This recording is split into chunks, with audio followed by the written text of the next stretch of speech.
AITA for not immediately visiting my boyfriend in hospital after a fight.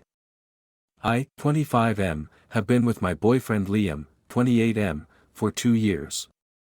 Generally, we're in a very happy relationship and we barely ever disagree on important matters, meaning that in those 2 years, I can't remember even one significant fight. That was until a few days ago.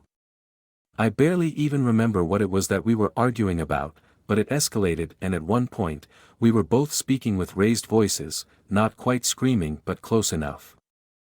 The one thing I remember very clearly is how he told me to get out before he did something he'd regret.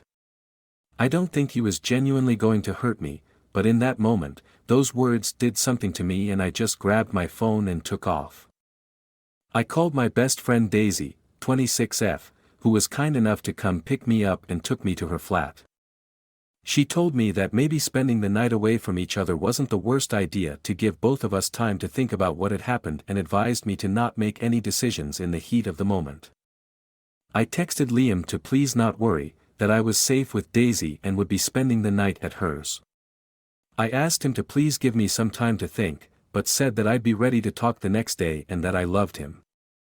I turned off my phone without waiting for an answer and the rest of the night was relatively uneventful with me nodding off on the couch at some point. The next morning, I woke up and turned on my phone to be faced with missed calls and messages from Liam, his best friend, 29M, and his brother, 26M. Apparently after my message, he had taken off after me and had run a red light, resulting him to collide with another car. Luckily, both my boyfriend and the other driver got away with concussions and a few bruises.